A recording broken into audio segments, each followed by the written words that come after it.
Wisconsin. All right, dude. Of course, I can edit all this too. So I love it. This is awesome. All right. I'm sitting down here with Moon Villalobos. Okay. Did I say that right? Yeah. All right. Moon, Yeah. aka Moon, also my sponsor. So you're our official guest numero uno. I love it. I love it. On Beyond Recovery podcast. So thanks for taking the time to answer some questions and talk about your sobriety journey, man. So we'll start off with got some questions here that I want to know about your sobriety and your recovery journey, and essentially what life was like and what it's like now. So my first question is, when did your alcoholic problem develop? Like as far back as you can remember, when did it all start? When did it begin? Great question. Hello, everyone. My name is Moon, and I'm a retired professional alcoholic. I started really getting into alcohol as like a attention seeking in high school.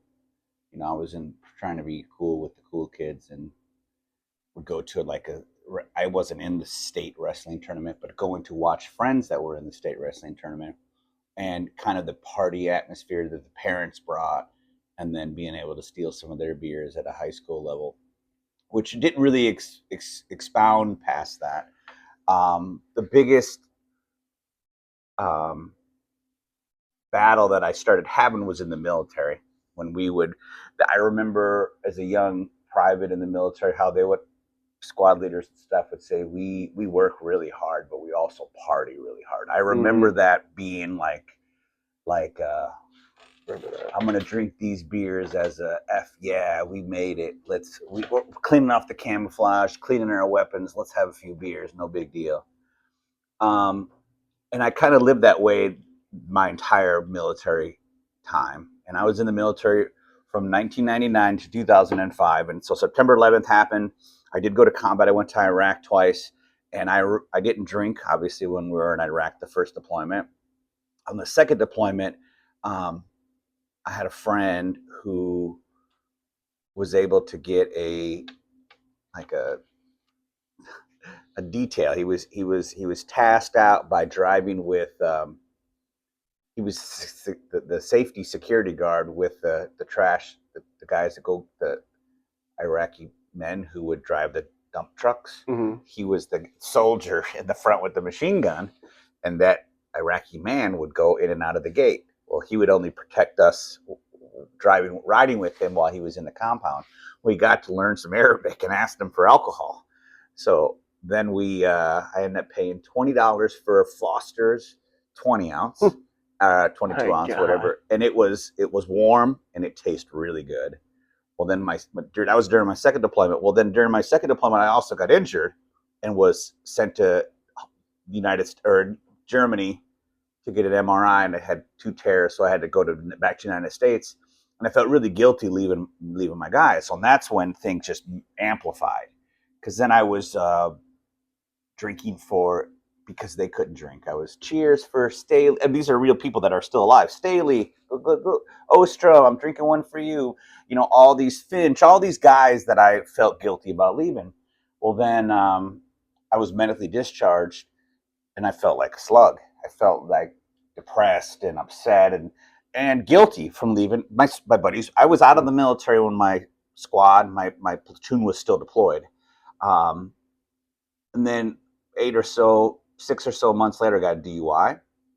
I was using alcohol to cope with a lot of the baggage that I brought back from my deployment and the guilt and the rapid change of life. I went from requiring a haircut once a week and all that attention to detail to complete freedom. I've never been in jail, and I don't mean to downplay anyone who has, but it felt like I was controlled, like I was in prison. Mm-hmm. I love the military, but still controlled, to then completely free. And it was such a opposite.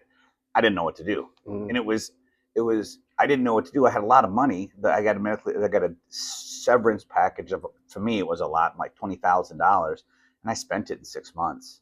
I I I knew I kind of was having a problem because my buddies were back from their deployment, and I was still drinking for the random soldier I didn't even know. This one's for somebody in Iraq. This one's, but you could do that forever, right? Yeah. After my DUI, I realized I couldn't go out in public that often because I would always be drunk.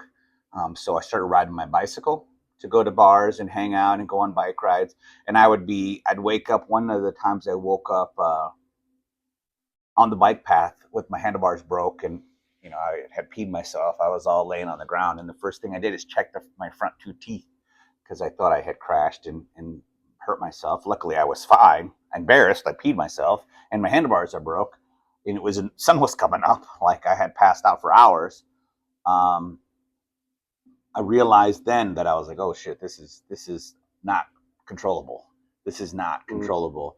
And I started to turn, my brain started to convince me that I wasn't a alcoholic. I was a connoisseur. I was going only drinking nicer beers.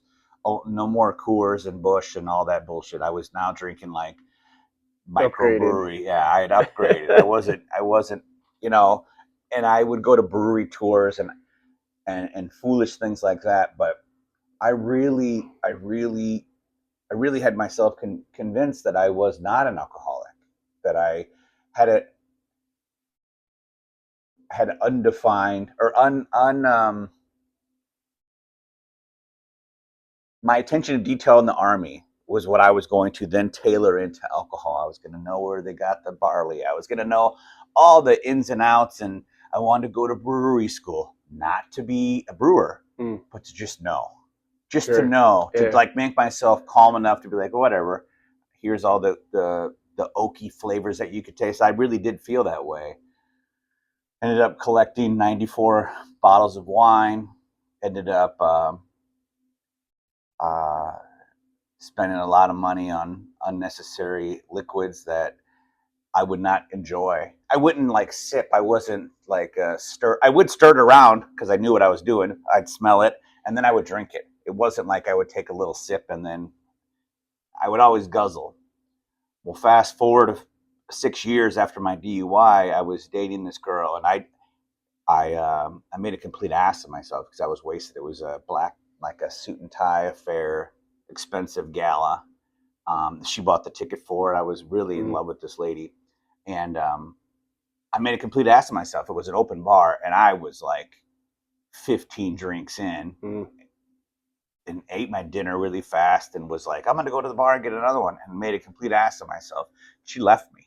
She left me at the fucking, at the gala, embarrassed. You can say whatever you want. Okay, thank you. Yeah. She left me at the gala, and I remember stumbling to where I knew my bike shop buddies were, to the bar, and I remember my suit and tie, all decked out. And they're like, "What are you doing here? Why are you here?" I'm like, "Oh, what's her name left? She's all pissed off. Whatever. Fuck her. Let's get another drink." And I just kept drinking. Well, then I woke up the next morning thinking, "Whoa, she really did leave me. She's not answering my phone call."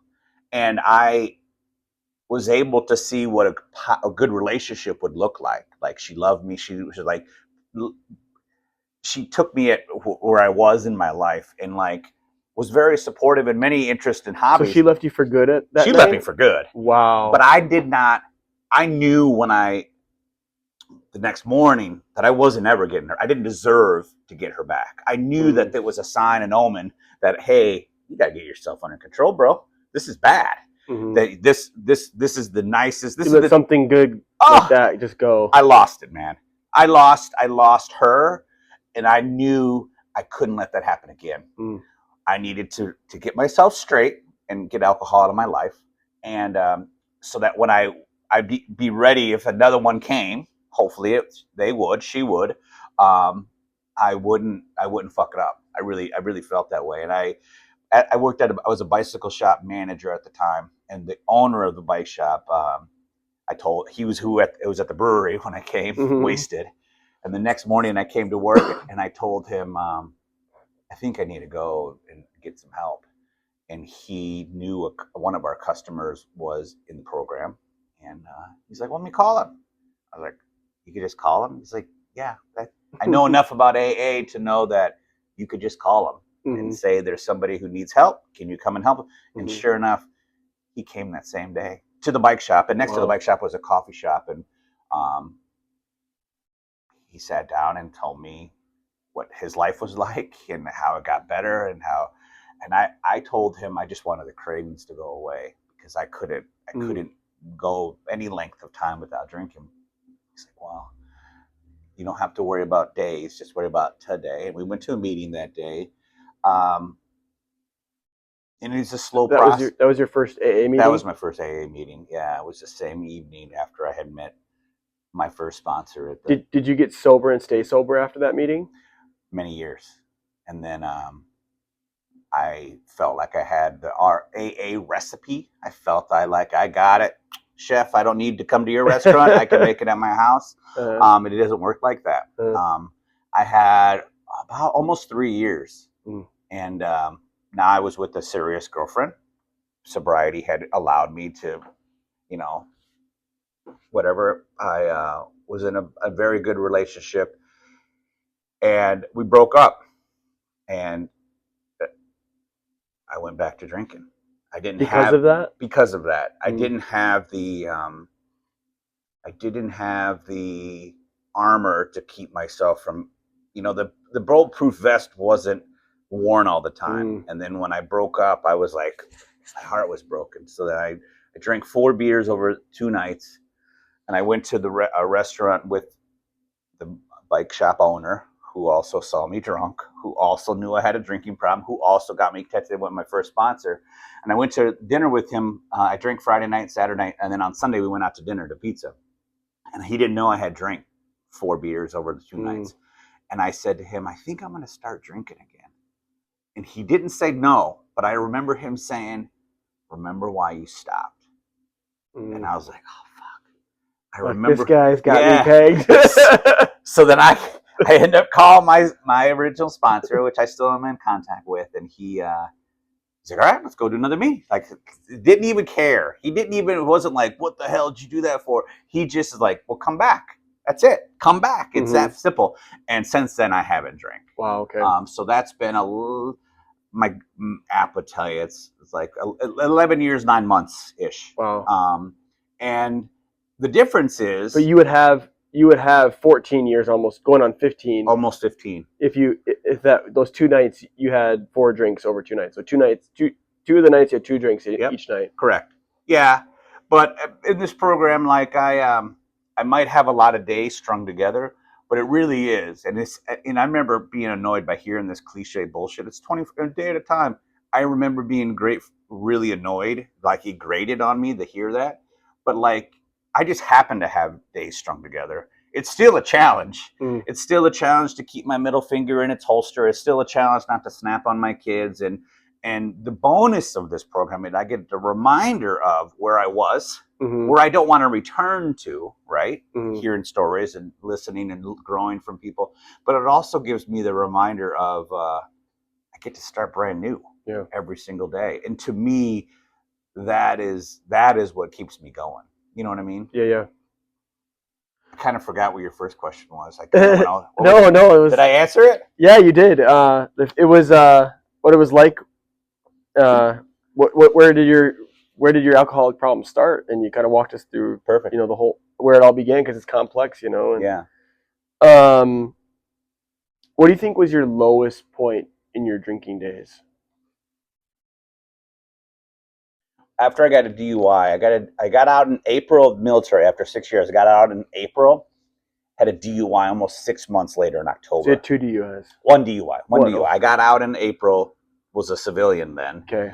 And then 6 months later, had all that $22,000 spent and a DUI. So now not only do I have no money, now I owe the government, the whatever, courts a lot of money.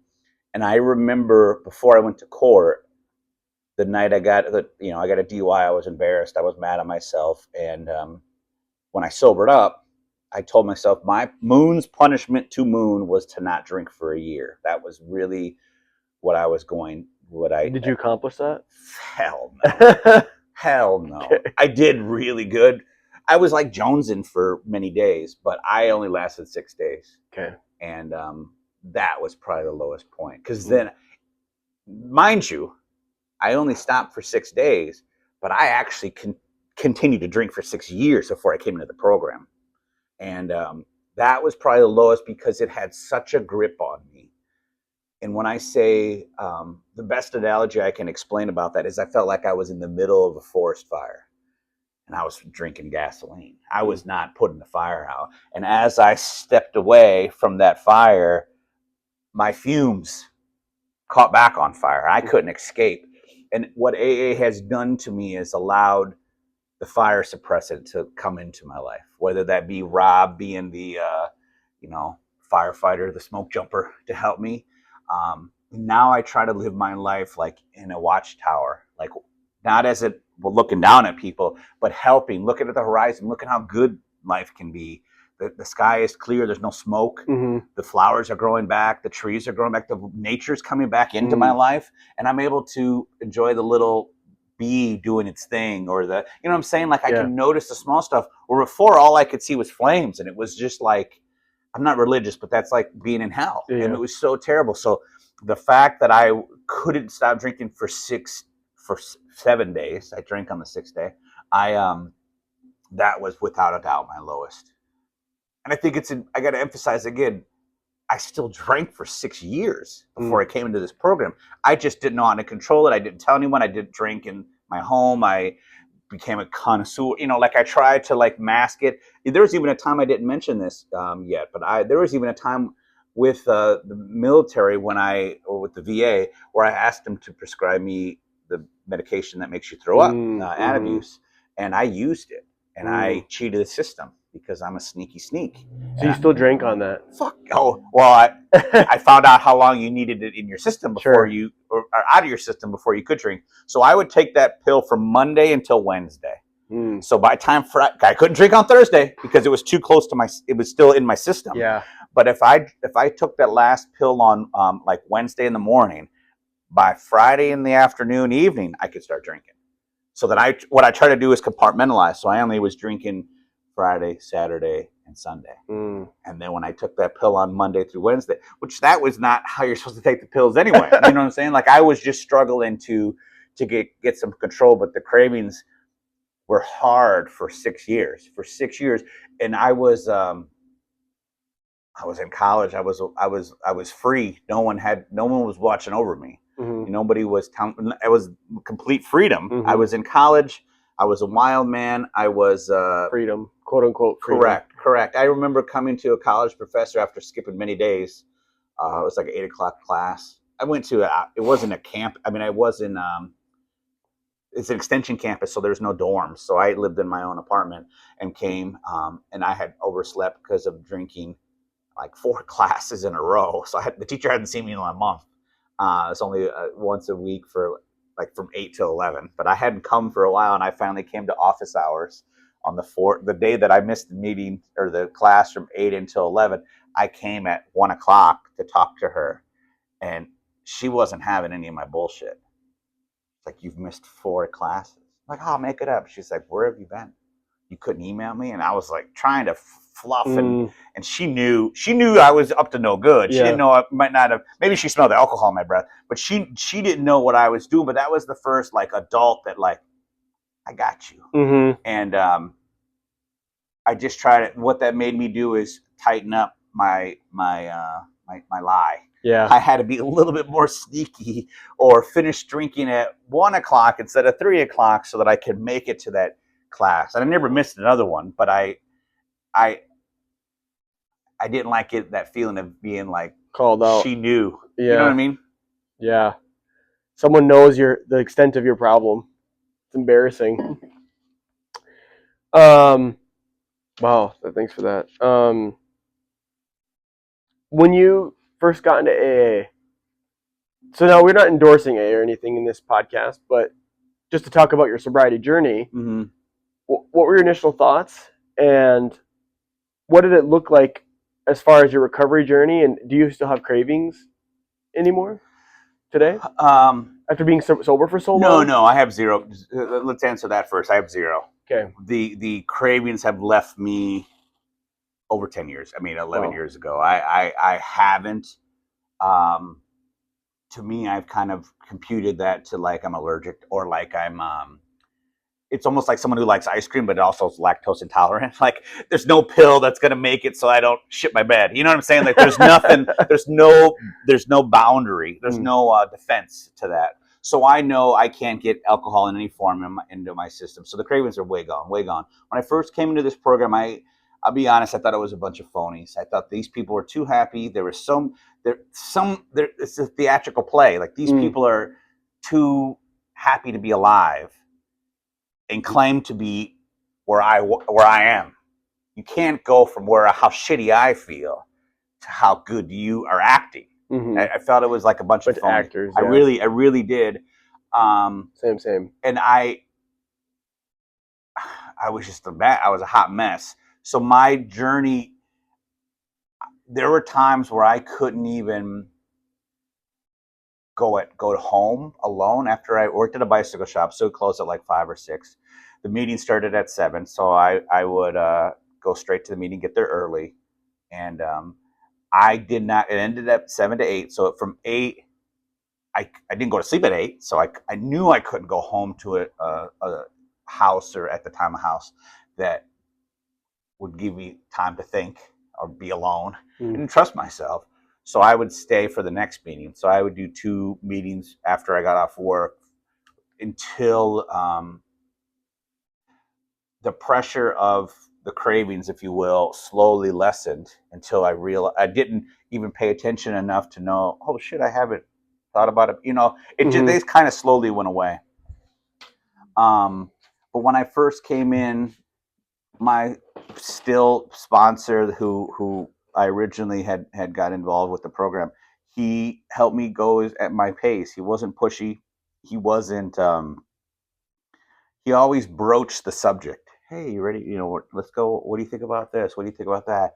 And would give me time. It wasn't a hard deadline. Oh, we need to have this 4-step done. You need to write, you need to do this and do that. It was really it was at a calm enough pace, but yet at the same time it was still brought up. It was like, don't forget, we got to do this. Don't forget, we got to do this. And I just felt more and more comfortable at meetings to say, here's what I'm going through. It's really shitty. Or here's what, yes, we talk about topics and we talk about steps and we talk about, there's topics to meetings, but I love the avenue of just sharing where you are for the day, because sometimes you just need to get off your chest. Yeah. And I really leaned into that of just kind of being vulnerable with people that understood or maybe have experienced similar things. And I personally am not religious, but I feel like this is like what you would have at a church sanctuary, where you would talk about this, how's life, and you get to know people about their kids and I'm buying a house, or I got a new car, or I got a new job. How was that interview? You get to know people, and then it goes from like a sanctuary feeling to like now family reunion. It's like we've all been through that firestorm, that forest fire that our life had become, and now all we're all trying to do is look out for each other on the other valley in the watchtower. Where I'm watching, hey, yeah, I see smoke over there, and not waiting until the smoke is now an inferno, of calling somebody to say, hey, I need help putting out this fucking fire. I love the wildfire analogy. Because it's a great analogy. Oh, what's that? It's a great analogy. I really feel like my nature is coming back into my forest. Nature is back, and now instead of being the drunk guy who just stumbled over burning, smoldering logs, now I can be like, oh, look at that little snail, or look at this little, oh, look at that chipmunk. You hear that woodpecker? And it allows me to be conscious of what great things are right around me. But when I was drinking, I couldn't see any of that, because all I saw was the flame. All I saw was the drink. And I remember there are times where I've been diagnosed with OCD. There are times where all I try to do is numbers. All I try to do is see how many cans I could throw away before I passed out. Empty cans in my trash can. I got to 13 before I lost count. And I don't know how many more I drank, But 13's a lot for a guy who's just trying to get numbers. Yeah. You know what I'm saying? Like, that's foolish. But at the same time, Yeah. that is where my alcoholic brain was. I was just in a tailspin. I didn't know what to do. So this program gave me the sobriety is like a giant elephant, and in AA is giving me the right amount, a spoonful at a time, to allow me to eat this elephant, to finally get it under control. And now that I am in the better half of I feel like the cravings are gone. I'm in a good place. I have to be just like those phonies at the beginning of my first time in a meeting. I need to now show them, hey, you know what? I didn't believe shit. I didn't think any of this would happen to me. I didn't think the cravings would go away because I couldn't do it on my own for 6 days or 7 days.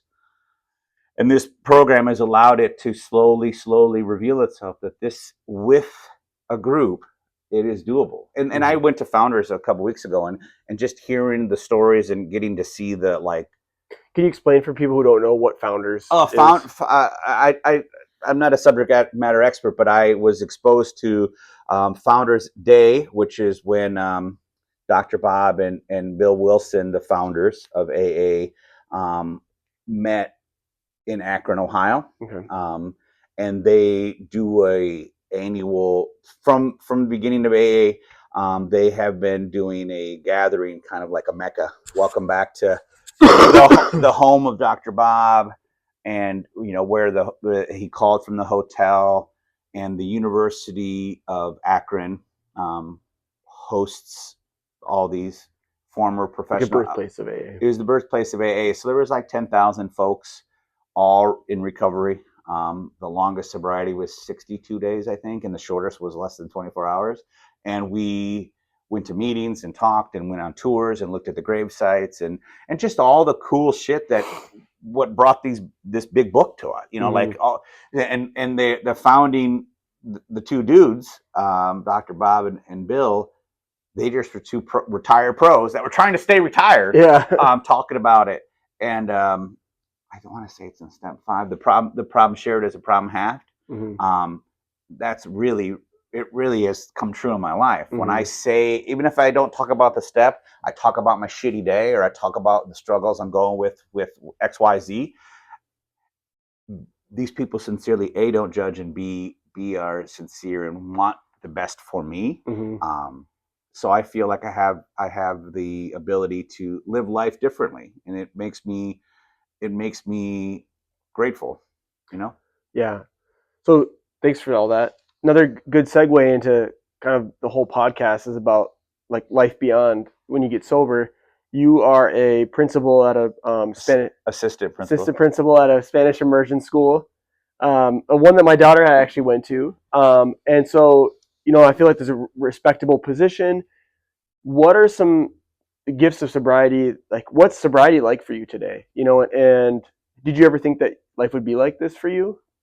Oh, good question. Never thought it would be like this. I never thought this would work. I really didn't. I thought I'd be bouncing from one connoisseur feeling to one prescription to help me avoid it to suicide. I really thought that this was going to take me down.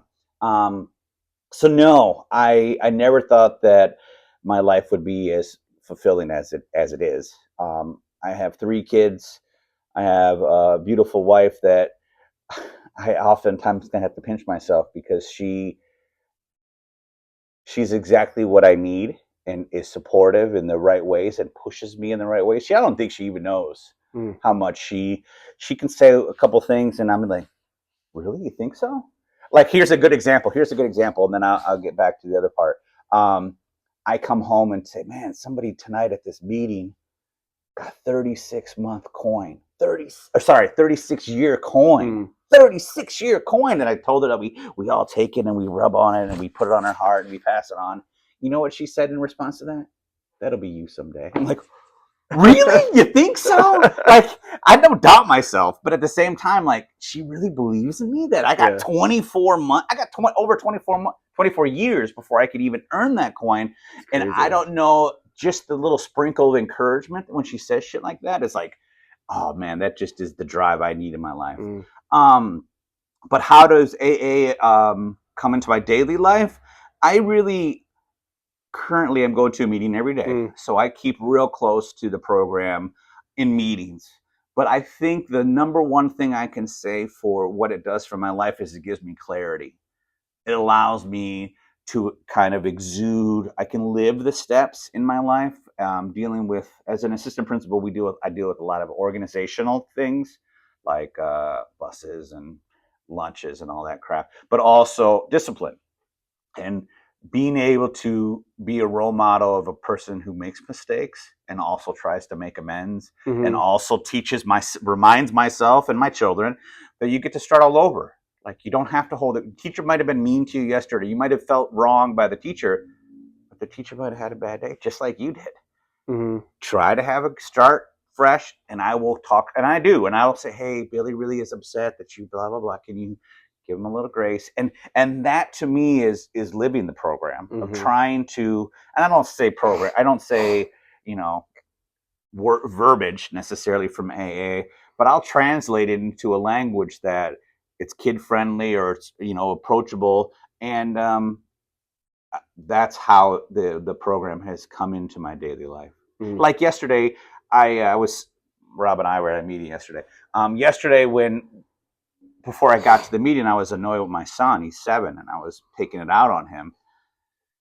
And as soon as I got to the meeting, but on my way to the meeting, after I was gruff with him, I thought, damn, next time I see him, I gotta apologize. And that wouldn't have happened. Mm. That kind of living doesn't come didn't I wasn't born like that. Mm-hmm. That has come with the program. I don't want to hold on to that. And you know what? He's 7. I know him enough to know he's like, okay, like he's not going to care. Right. But I need him to know, A, that's not okay. I shouldn't have acted like that. And B, I need to have a little bit more self control. Mm-hmm. And C, I need to own up when I fuck up. And I Mm-hmm. think those things are, and I'm pointing at the 12-step sign. Those are the steps coming into my life. Um, and if that little nugget that I can give him from the steps can help him understand that dad's still trying, um, that helps me sleep at night. Mm-hmm. That allows me to sleep better at night because I get it out of my system. I don't hold on to it. Mm. Which before I would drink away. I Yeah. would forget about it because I'd be wasted. And then the guilt would come compounded with, oh, I spent way too much. I bought everyone a shot at the Mm. bar. What the hell? I don't have money for that. Or, hey, I drank until 3 in the morning and now I slept in my car. Like real foolish things where I don't have to live like that. And Mm. that to me is a strong indicator that the program has worked for me. And newbies that come in or new people that are trying to figure out if this is what works for them, I didn't think it was. Mm-hmm. And here I am 4,300 days plus later telling you that I can't live without it. Mm-hmm. You know what I mean?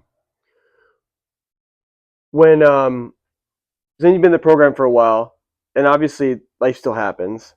Has there been any moments when you've felt like back to where you were, like mentally when you were drinking, like in sobriety, like have had really hard times?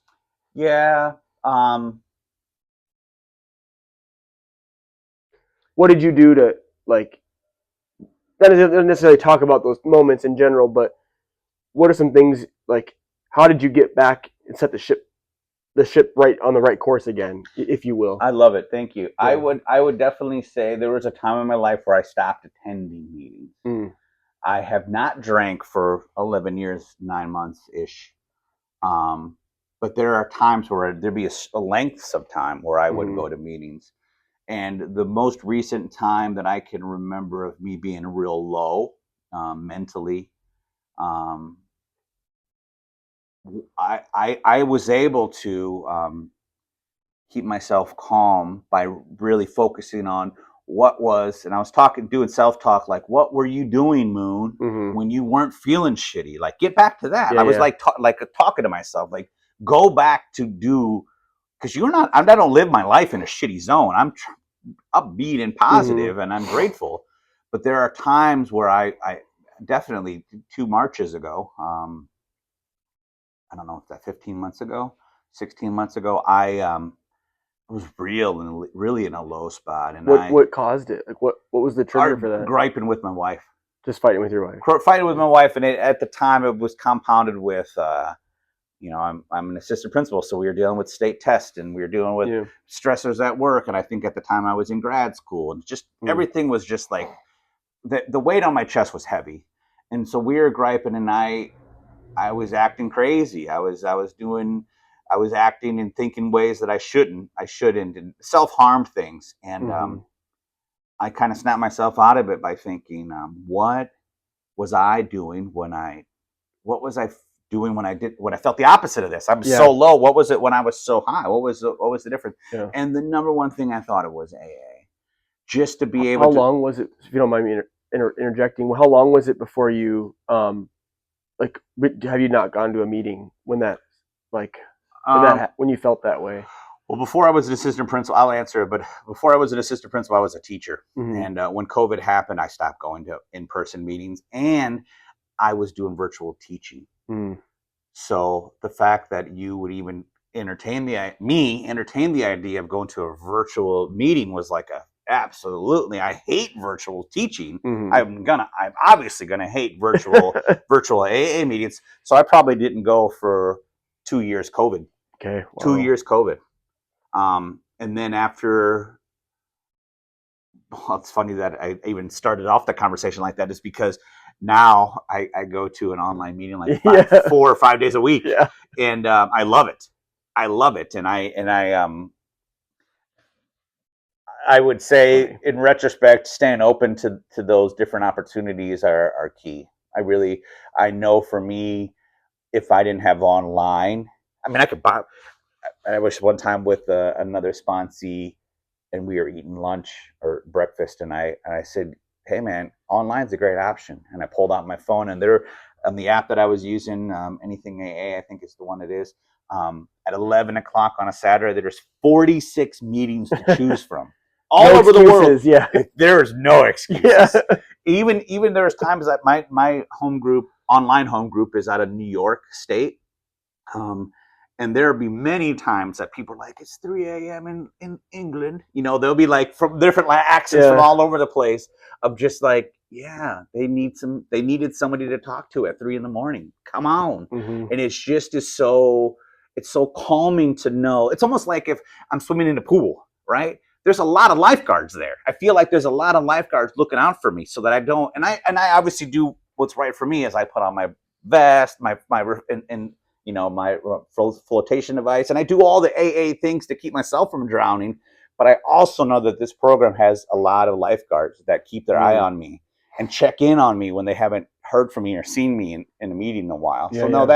That's also calming. And so when I was struggling with my wife, that was one of the first things I thought of. Like, you know what?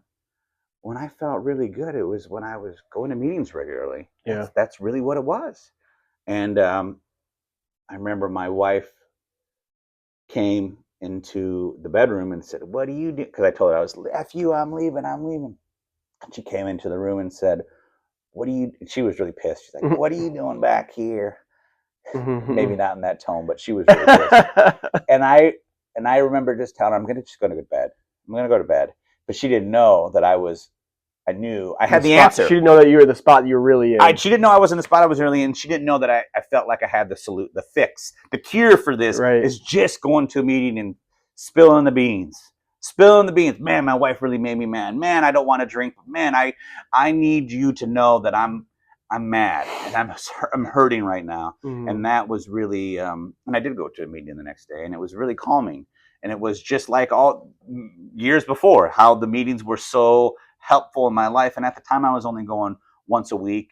And then I did a 90 and 90. And now is the anniversary of my 20 years ago, I got a DUI in 2005. So I couldn't stop drinking for more than 6 days. So now I'm going to a meeting every day. Just as kind of like a complete look at where my life is 20 years later. What an adventure. And it's not one that I say speaking from the hill, from the towers, looking down at people. It's just I'm shouting it from up here, so people can hear. Like this, it doesn't. You don't have to suffer like I didn't think it would be this good, and I I thought I had to suffer, and this program has shown me, hell no, I don't. Right. It's so crazy how my thinking was so limited before, and how now, where would I be without this place? Yeah. Cool. Well, I think that's pretty much 1 hour. So Awesome. that was great. Thank you for sharing your Absolutely. story. Yeah, and we'll keep doing this, and until next time. Thank you, friends. Yeah.